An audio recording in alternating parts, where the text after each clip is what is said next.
60 million.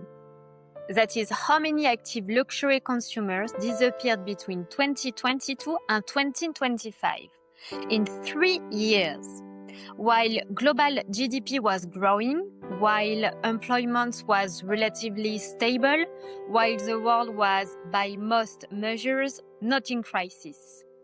60 million people who were buying luxury, who had a relationship with luxury brands, stopped.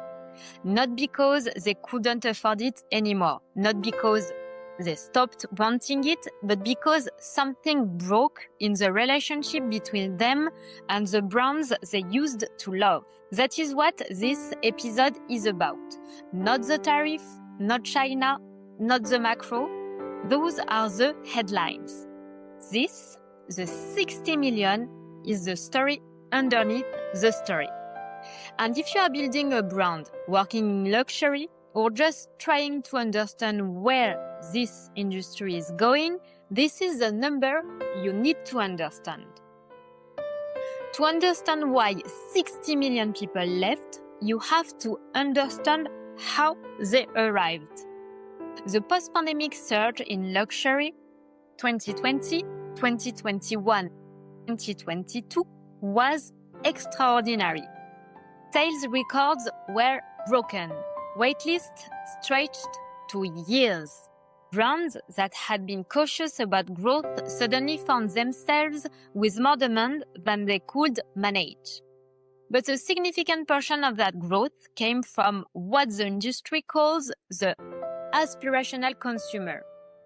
People who had never bought luxury before, or who were stretching their budget to access it. Driven by a combination of pent-up demand, stimulus money, and let's be honest, the social visibility that a luxury purchase provides in the age of Instagram. These were not the core clients.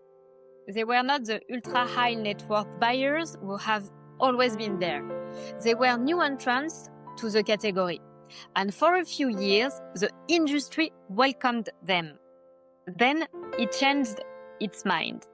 Between 2019 and 2024, the average price of a luxury handbag increased by over 60% across the major houses. Entry-level products that once served as a gateway, the small leather goods, the accessible accessories, either disappeared or became unaffordable. The industry's logic was clear. Fewer clients, higher margins, less exposure to economic volatility. Focus on the top of the pyramid. What they didn't fully account for was the cost of that decision. Not in the short term, but in the long term. Because those 60 million people who left, they didn't stop buying luxury.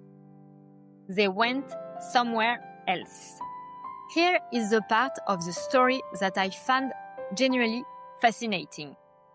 The global second-hand luxury market is now worth approximately $40 billion. It is growing at 11% annually, 3 times faster than the primary market. In China alone, the resale market grew from $8 billion in 2020 to $30 billion in 2025. That is not a niche. That is a structural shift. And here is a detail that changes everything. Gen Z's first luxury purchase is overwhelmingly a second-hand purchase. Not because they cannot afford new, because they prefer it. Think about what that means for a moment. A generation that grew up with access to everything, every brand, every price point, every review, every comparison, has developed a sophisticated relationship with authenticity and value. They are not buying a second-hand Chanel bag because it's cheaper. They are buying it because it feels more real, more considered, more aligned with how they think about ownership and identity.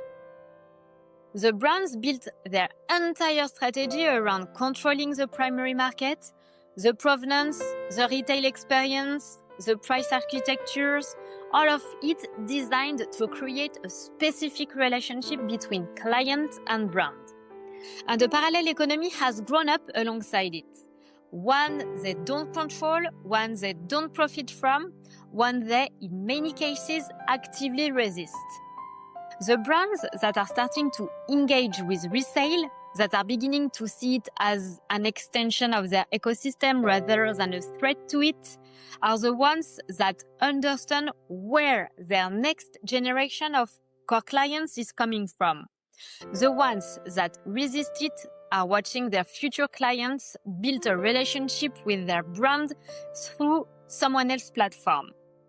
There is a second layer to this story that goes beyond the aspirational segment. Even among established luxury clients, the ones who stayed, the ones who kept buying, something has shifted. Brand loyalty in luxury is eroding, not collapsing, eroding.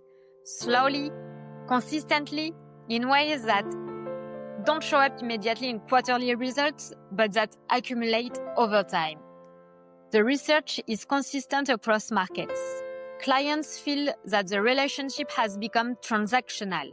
Price increases without corresponding improvements in experience. Digital channels that feel impersonal, automated, templated, generic. Retail environments that have scaled but lost the intimacy that made them special. A sense that the brand is talking at them rather than with them. And in a world where a client can walk into a Hermes boutique in Paris, a Louis Vuitton in Dubai, and a Gucci in Tokyo, in the same month, they notice inconsistency immediately. They compare, they remember. The brands that are retaining clients at the highest level are the ones that have invested in genuine relationships, not CRM systems, not loyalty programs with points and tiers, actual human connection. Personal advisors who know their clients, who remember what they bought 2 years ago and why, who reach out not to sell but to share something relevant. Events that feel genuinely exclusive, not because 1,000 people were invited, but because the right 20 were. This is not a new insight. The best operators in luxury have always known this. But the data is now confirming what the intuition always suggested. The relationship is the product. The bag, the watch, the dress, those are the evidence of the relationship. They are not the relationship itself. From where I sit in Dubai, this shift is visible in a very specific way. The ultra-high net worth client here has never been aspirational. They have always been the core. They have access to everything. They travel constantly. They have bought from every major house in every major city. What I observe in this market is that the brands winning, genuinely winning, not just opening stores, are the ones that have built something that feels personal. Not the biggest flagship, not the most Instagram-worthy interior, the best relationships. I know clients here who have been loyal to a single advisor at a single brand for 15 years. Who will follow that advisor if they move to a different house. The relationship is the person, not the logo. That is the signal. And it is the same signal that will determine who leads luxury globally in the next 10 years. The brands that understand this are quietly building the infrastructure for it. More investment in people, more investment in training, more investment in the kind of service that cannot be automated. The ones that don't understand it are investing in flagships, in marketing budgets, and wondering why their NPS scores keep declining. So, 60 million consumers. Some of them are in the resale market. Some of them are buying from brands that kept their entry point accessible. Some of them are simply waiting waiting for a brand to give them a reason to come back. The question for every luxury brand right now is not how to replace those 60 million. It is how to rebuild a proposition that makes the next generation of clients feel like they belong before they decide they don't. That requires a different kind of thinking.